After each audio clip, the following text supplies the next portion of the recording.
Olá, irmãos e irmãs que agora estão nos assistindo, queridos visitantes, a Escola Bíblica Dominical da Igreja Batista em Ceilândia Centro. Estamos muito felizes mais uma vez de estarmos mergulhando nesse livro tão precioso do Antigo Testamento, o livro de Isaías, profeta Isaías.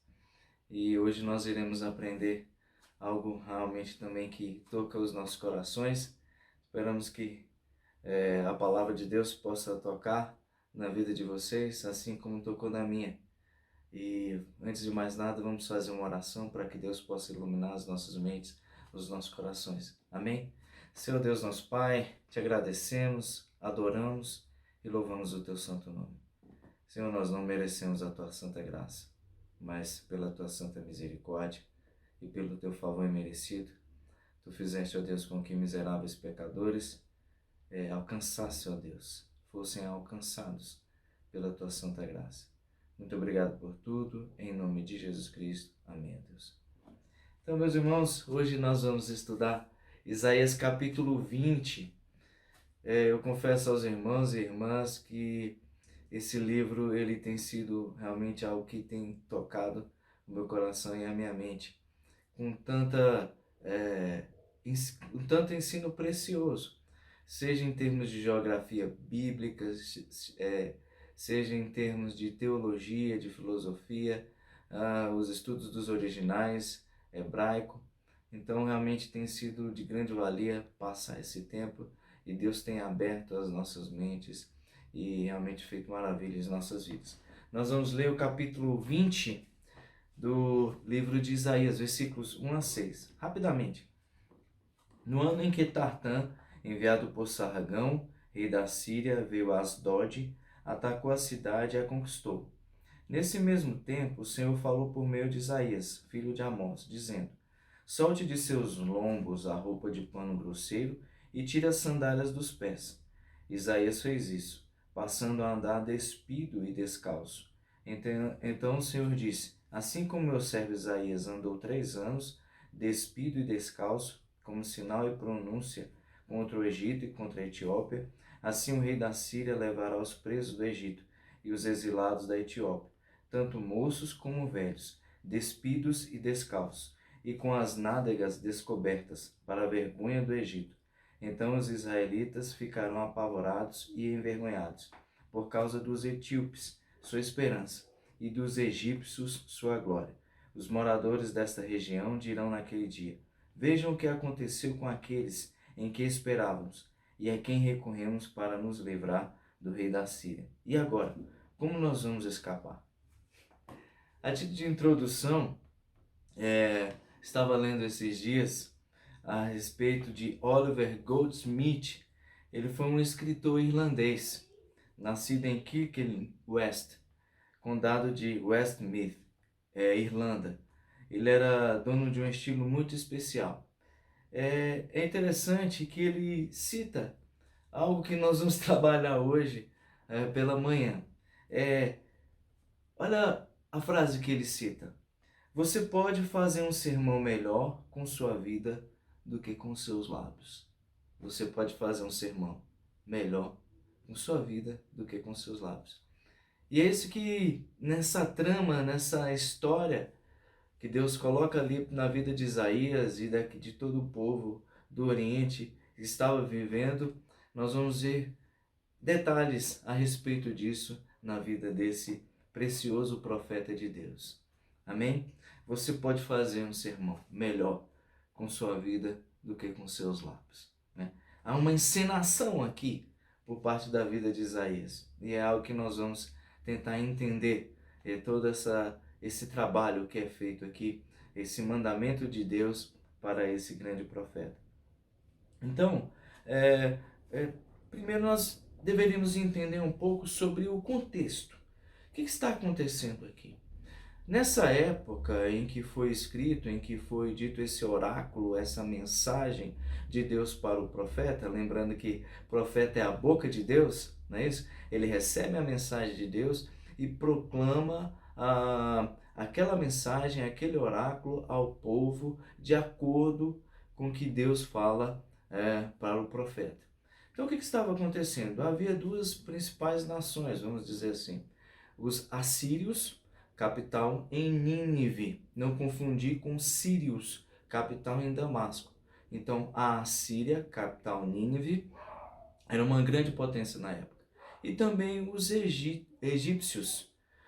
Nessa época, os egípcios eles estavam sendo governados por uma dinastia diferente, a dinastia dos etíopes. Então é como se fosse uma coalizão ali na África, né, dessas nações. Etíopes juntamente com os egípcios, eles formaram uma nação só. E é como se fosse nos dias atuais, tipo China e Estados Unidos, né? Rússia e Estados Unidos. Mas naquela época havia duas nações que tinham um grande poderio bélico. No caso, os assírios, capital em Nínive, e os etíopes, juntamente com os egípcios, mais para o lado da África. O que acontece? Uh, os assírios estavam dominando a maior parte dos territórios. E os egípcios, juntamente com os etíopes, eles estavam rivalizando, vamos dizer assim, contra os assírios. E eles instigam o povo de Asdod. Asdod era uma cidade ali da Filístia, do famoso povo que nós conhecemos biblicamente, os filisteus. Havia 5 cidades principais dos filisteus, e uma delas era Asdod. E essa cidade chamada Asdod, dos filisteus, ela foi instigada a não pagar os tributos à Assíria. O que acontece? Os assírios ficam revoltados com isso. E eles vão lá até aquela cidade e destroem essa cidade. A pessoa que estava governando essa cidade de Asdod chamava-se Iamane. Ele foge para o Egito, né? Para que aquelas pessoas ali, os governantes, né, do Egito, pudessem livrá-lo. Então Iamane foge para o Egito, buscando proteção. Afinal de contas, os assírios tinham destruído a cidade que ele governava, Asdod. E quando Iamane chega ali no Egito e busca proteção para que pudesse lá proteger a sua cidade, o que os egípcios fizeram? Eles não protegeram Iamane. Eles não guardaram Iamane. Eles pegaram e entregaram Iamane acorrentado para o grande imperador assírio. Veja quanta crueldade, não é isso? Essa história, esse contexto, ele é interessante porque a arqueologia descobriu essa história nos escritos assírios em 1963. E é uma grande pesquisa, uma grande, vamos dizer assim, uma grande quantidade de escritos sobre essa história, os achados arqueológicos. Então é bem trabalhado isso, tanto no contexto secular, quanto no contexto que nós vamos ver aqui no capítulo 20, né, de Isaías. Então realmente foi algo que ficou conhecido por aquele povo daquela região. Os egípcios, juntamente com os etíopes, ao invés de guardarem ali aquele governante, Iamane, governante de Asdod, eles não tiveram. Eles não queriam que o imperador, vamos dizer assim, da Assíria, pudesse ir lá combater os egípcios. Não. Naquela época havia várias guerras. Os assírios já estavam lutando bastante contra revoltas na Babilônia, e nós vamos ver depois pelos textos que o próximo império é o Império Babilônico, que vai destruir justamente o Império Assírio. Mas o Império Assírio, nesse momento, ele está devastando todo aquele território ali de Israel. Ele já tinha derrotado o Reino do Norte, com capital em Samaria, e agora vem e destrói Asdod, uma das cidades ali, como eu disse, para os os irmãos e irmãs dos filisteus. Essa pessoa foge, mas os egípcios e os etíopes, eles não protegem. Eles não protegem Iamane. Muito pelo contrário, eles entregam essa pessoa justamente para o imperador assírio. E isso é o que Isaías chama a atenção daquelas pessoas ali de Judá. Olha, não confiem no Egito, não confiem nos egípcios, nos etíopes, porque essas pessoas, primeiramente, no contexto nós vemos, não são dignos de confiança. Segundo, porque elas não têm capacidade de proteger.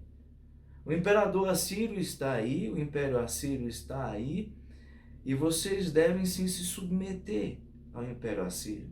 Vocês não devem criar revoltas. Isso é um mandamento de Deus. Isso é um mandamento de Deus para você de Judá. Confiem sim no Senhor. Confiem sim no Deus, no Senhor dos exércitos, aquele que pode livrar vocês.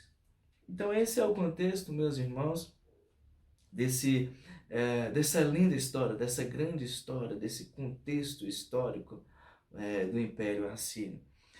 Quando nós vamos estudar aqui a história de Judá, o rei Acaz, ele havia seguido uma política fiel de pagamento de impostos, porque como era o Império Assírio, ele tinha seguido esse objetivo, né, de fielmente uma política de cooperação com a Síria. Mas quando o rei Ezequias, que era o filho de Acaz, ele sobe ao trono, ele quis meio que criar algumas revoltas. E aí a palavra de Deus, por meio do profeta Isaías, vem a Ezequias e fala, olha, não, tome cuidado. Você deve continuar com essa política, né, de cooperação. Você deve continuar com essa política de cooperação para essa nação. O versículo 2, Isaías recebe essa ordem do Senhor, mencionada aqui de passagem para fazer uma exibição de si mesmo em público. Olha que coisa! Quando eu li esses versículos, realmente nós ficamos chocados, porque Isaías devia se despir a manta peluda que costumava usar. Essa manta era algo que os profetas daquela época usavam, como nós vemos aqui em 2 Reis, capítulo 1, versículo 8. Também é dito em Zacarias, capítulo 1, versículo 4, e Marcos 1, 6. Veja o que diz, 2 Reis, capítulo 1, 8. Eles responderam, era um homem vestido de pelos, com um cinto de couro na cintura. Então o rei disse, é Elias, o tesbita. Era algo comum os profetas andarem dessa maneira, bem como suas sandálias. Mas agora o mandamento aqui de Deus era o quê? Olha, Isaías, você vai tirar essa manta, você vai tirar suas sandálias e você vai andar despido. Você vai andar sem sandálias. Descalço, um comportamento que ele manteve, certamente em obediência a uma ordem do Senhor, por 3 anos. Alguns comentaristas dizem que não foram 3 anos, outros comentaristas dizem que foi apenas uma maneira de exibir para aquela população o que ia acontecer com eles, se eles mantivessem a confiança ainda no Egito, né? Mas o fato é que houve. Isaías obedece à ordem do Senhor. Dizem, só uma ressalva aqui, que na Palestina moderna os camponeses consideram impróprio entrar na casa de outrem sem manta, ou mostrar-se fora de casa sem sandálias. Não é algo comum. Para Isaías, portanto, não era assunto de menor valor enfrentar a chuva. Imagina só, 3 anos despido, sem a manta. Enfrentar o frio, o desprezo e a zombaria do público, porque não é algo comum. Para nós já não é, no nosso contexto. Né? Nós não gostamos dessas, vamos dizer assim, opiniões radicais que acontecem nos nossos tempos, desse extremismo. Mas Deus usa aqui agora de um extremismo, de uma encenação, para que pudesse chamar a atenção daquelas pessoas. Se elas confiassem no Egito, elas não poderiam. E elas tinham sabido daquela história que tinha acontecido com Yamane. Não confie no Egito. Olha o que aconteceu com Asdod. Olha o que aconteceu com seu governante, Yamane, né? Isto é ainda mais surpreendente, Isaías, para quem, em contraste com o profeta, né, Ezequiel, por exemplo, tais atos simbólicos eram incomuns. Versículo 3, eu gostaria de relembrar aquela grande frase lá de Oliver Goldsmith. Você pode fazer um sermão melhor com sua vida do que com seus lábios. A encenação agora aqui de Isaías estava mostrando, embora não houvesse, o texto não fala, que Isaías estava falando ali para aquelas pessoas, mas essa encenação era para chamar a atenção daquelas pessoas. Algo radical, sim, algo radical. Chamar a atenção daquelas pessoas como sinal e prenúncio de que elas não deveriam confiar no Egito. Assim o rei da Síria levará. Da mesma maneira que Isaías estava, despido e descalço. Se aquelas pessoas confiassem no Egito, assim o rei da Síria, não é? Como diz aqui o profeta, levará os presos do Egito e os exilados da Etiópia. Como nós vemos que aconteceu na história. Os egípcios e os etíopes também foram levados cativos para aquela cidade, lá em Nínive, na Síria. Tanto moços como velhos, despidos e descalços. E olha, com uma vergonha, né, terrível, para a vergonha do Egito. Não fica claro aqui se Isaías realmente apareceu em público completamente nu. O texto não diz isso, ok? A palavra Arão, no hebraico, ela pode significar, como diz lá em Gênesis capítulo 2, 25, né, ela pode significar também que a pessoa estava apenas com uma nudez parcial. E isso também, a mesma palavra é usada em 1 Samuel capítulo 19, versículo 24, Malaquias capítulo 1, versículo 8. Em especial, ressalta-se que naquela sociedade em que a parte era identificada como tudo, a nudez parcial, ela já chegava a sua mensagem, o seu oráculo já era bem definido, tinha a sua eficácia. Não é? Uma coisa também que é interessante notar é que os profetas, por vezes, eles ensinavam suas mensagens com um comportamento dramático e um comportamento bizarro, vamos dizer assim. Nós vemos isso também em 1 Reis, capítulo 18. Jeremias foi o que mais fez, pelo que eu vi aqui. Jeremias, capítulo 13, capítulo 19, capítulo 27, 28, 43. Ezequiel também, capítulo 3, capítulo 5, capítulo 12, capítulo 20. A ideia aqui era que Isaías estivesse andando semelhante a um prisioneiro de guerra. Isaías chega, se despe, fica descalço, provavelmente apenas com uma roupa parcial, né, tampando ali as suas vergonhas, e anda ali em Jerusalém, anda ali em Judá, no Reino do Sul, para mostrar para aquelas pessoas o que ia acontecer com aqueles prisioneiros do Egito, tanto do Egito quanto os etíopes. Naturalmente, por que os grandes imperadores faziam isso? Esse tratamento para os prisioneiros existia um efeito prático. Primeiro, para dificultar o escape daqueles prisioneiros, afinal de contas eles estavam ali, né, seminus, mas também para demonstrar aquilo em que os cativos confiaram. Eles seriam impossíveis receber ajuda deles mesmos, eles seriam incapazes de se salvar. Eles, fora a vergonha que eles estavam passando, fora não havia armamentos ali para eles poderem lutar, fora isso tudo, era uma vergonha andar ali cativo, frente àquele exército inimigo. E Isaías cumpriu a vontade do Senhor, conhecida oralmente, nesse momento, de forma que o simbolismo se fizesse suficientemente claro para os cidadãos de Jerusalém. Essa encenação se dirigia contra os planos que, porventura, aquelas pessoas ali de Judá pudessem, pelo menos, pensar, né? A história diz que em 714, né, começaram a ser forjados para se livrar os judeus, eles do Reino do Sul, em 714 a.C., eles começaram a ser forjados para se livrarem do jugo da Síria, porque, como eu falei para os irmãos e irmãs antes, o Império Assírio estava ali e eles queriam destruir Jerusalém. E Jerusalém estava colocando sua esperança no Egito. Mas olha o que tinha acontecido com o Egito. Não é?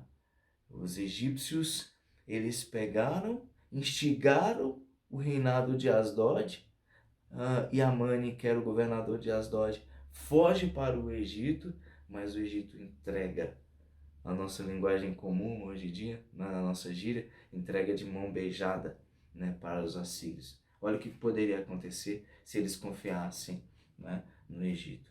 E Isaías está falando claramente com aquele povo: não confiem nos egípcios, porque os egípcios também serão levados cativos.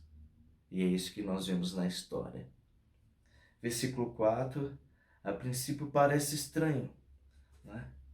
Que uma revolta por parte de Asdod provoque uma predição em referência ao cativeiro egípcio. A reflexão que fica aqui para nós, né, é que o povo de Israel não poderia confiar naquelas pessoas. Como diz o versículo 5 e 6, como Asdod se assemelhava e fora retratada no Egito, assim todas as demais nações do Levante. O opróbrio do Egito será o delas. Ele não tinha sido suficientemente forte para salvar Asdod. É aquela questão, né? O Egito vai até Asdod, até o seu governante, instiga, porque o Egito e os etíopes eram rivais dos assírios, instiga os moradores de Asdod para que não pagassem seus impostos. Mas no final das contas ele mesmo não consegue proteger aquelas pessoas. Isaías está falando claramente: não confiem nos egípcios. Não confiem, porque se vocês confiarem, vocês vão ser semelhantes a essa encenação que eu fiz aqui. Porque isso vai acontecer com eles, com os egípcios e com os etíopes. Meus irmãos, quais as aplicações para nós hoje? 3 aplicações que eu gostaria de colocar. Primeiro, Provérbios 24, versículo 2 diz o seguinte: ao contemplar aquilo, eu fiquei pensando. Olhei e tirei uma seguinte lição: os espertos aprendem com os erros dos outros. Não é isso? É um ditado. Deus, por meio do profeta, estava conclamando aquelas pessoas a verem um exemplo do que aconteceu com Asdod, a cidade dos filisteus, e não seguirem o mesmo exemplo. É lógico que nós não devemos jogar na cara, vamos dizer assim, das pessoas, mas ter sabedoria e desviar-se dos caminhos que levam ao erro. Se as pessoas estão errando, nós devemos aprender com o erro dos outros. Segundo, Oliver Goldsmith, como nós citamos aqui na nossa lição, né? Você pode fazer um sermão melhor com sua vida do que com seus lábios. Isso é verdade, sim. Entretanto, eu gostaria também de frisar que nós não podemos, queridos e queridas, desprezar a palavra falada, a palavra dita. Isaías prega por meio das suas atitudes. Sim, isso é relevante, isso é muito relevante. Mas também por meio da palavra pronunciada, por meio da palavra escrita. Lembremos-nos que Cristo é a palavra. Cristo é o Logos, como diz lá em João versículo 1, no princípio era o Logos, no princípio era o Verbo, no princípio era a palavra. A palavra estava com Deus e a palavra era Deus. Devemos sim ser exemplo por meio das nossas atitudes, mas também não devemos nos esquecer que precisamos falar aquilo que é bíblico. Porque se nós falamos aquilo que não é bíblico, nós não temos autoridade nenhuma. Nós só temos autoridade dada pelo Santo Espírito de Deus até o momento que nós estamos pregando, nós estamos falando o que é bíblico. A partir do momento que nós saímos dessa palavra de Deus, nós perdemos toda a nossa autoridade. Não temos mais autoridade nenhuma. E a terceira e última aplicação, meus irmãos, relaciona-se a confiar em Deus, não nos egípcios, não nos etíopes, mas confiar em Deus, confiarmos no Senhor, que é a rocha. O profeta salienta que o povo não deveria confiar no Egito, uma vez que aqueles que confiaram no Egito, a exemplo de Asdod, foram totalmente massacrados. O que aconteceu com Yamane, que era o governador de Asdod? Foi entregue pelos próprios egípcios ao imperador assírio. Provérbios capítulo 3, versículo 5 nos diz claramente: confie no Senhor de todo o seu coração e não te estribes, ou seja, não te apoies no teu próprio entendimento. Colocar nossa confiança no homem levará à frustração, como o profeta Jeremias disse: maldito aquele que confia no ser humano, que faz da carne mortal seu braço e cujo coração se desvia do Senhor. Porque ele será como um arbusto solitário no deserto, e não verá quando vier o bem. Pelo contrário, morará nos lugares secos do deserto, na terra salgada e inabitável.